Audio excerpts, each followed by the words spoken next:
कथा खारी. लेखक श्रीकांत कवळे. अभिवाचन दत्ता सरदेशमुख. खारी.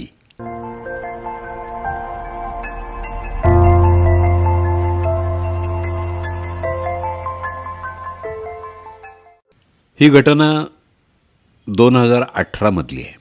त्यावेळी मी विभागीय आयुक्त कार्यालय कोकण विभाग कोकण भवन CBD बेलापूर इथल्या महसूल आस्थापना शाखेत काम करत होतो.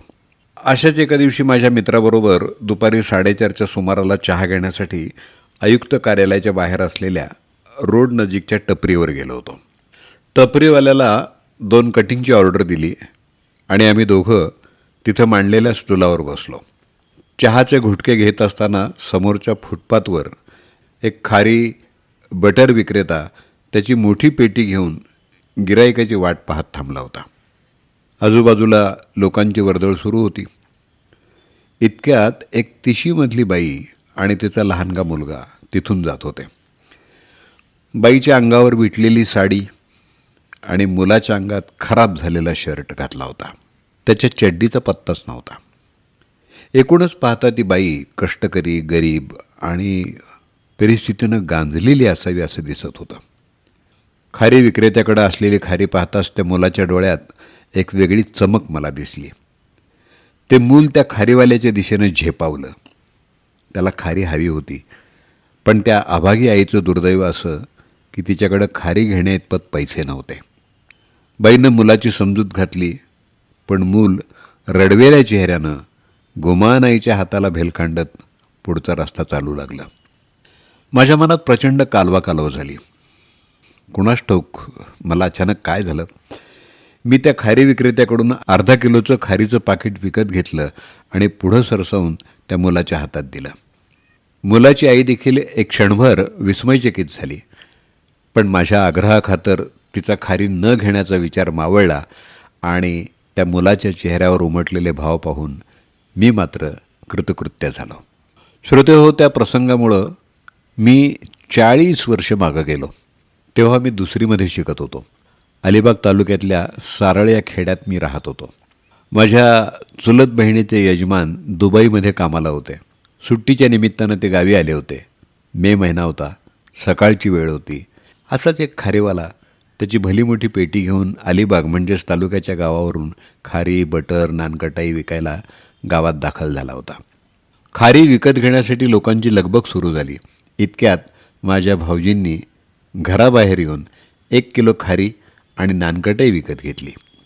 हे सगळं मी लांबून पाहिलं आणि माझ्या तोंडाला पाणी सुटलं. कारण खारी म्हणजे माझा जीव होता ना. पण बाबांना कसं सांगावं की तुम्ही खारी विकत घ्या. माझे बाबा स्वातंत्र्यसैनिक होते. शासनाकडून त्यावेळी तुटपुंजी पेन्शन मिळायची. बाबा मग चरितार्थ चालवण्यासाठी कपडे शिवायचे, टेलर काम करायचे. पण परिस्थिती यथातथाच होती. मात्र माझा दादा नोकरी करत होता. शेवटी मनाचा हिया करून माझी मागणी मी दादाकडं प्रकट केली. दादानं थोडा वेळ विचार केला आणि म्हणाला, अरे श्री, माझा पगार नाही झाला अजून. आपण एक काम करूया.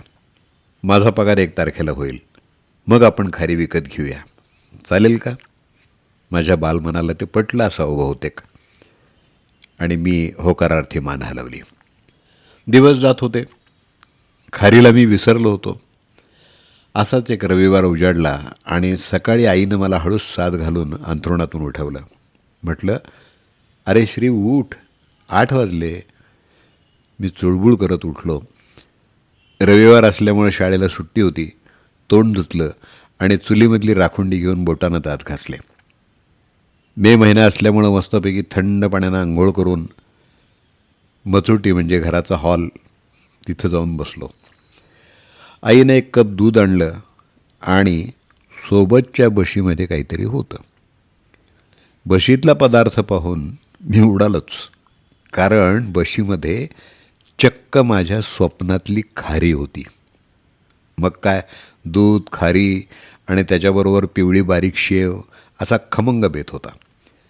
यथेच्छ खारी खाल्ली. माझा आनंद अवर्णनीय होता. हे सगळं खाऊन झाल्यावर मी आईला विचारलं, अगं खारी आणली कुणी?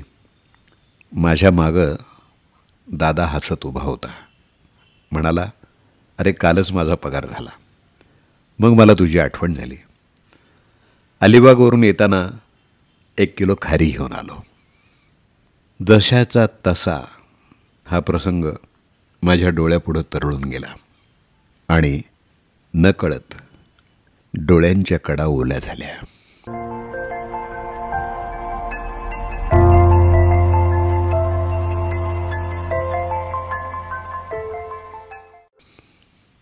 खारी ही लघुकथा आपण ऐकलीत. लेखक श्रीकांत कवळे.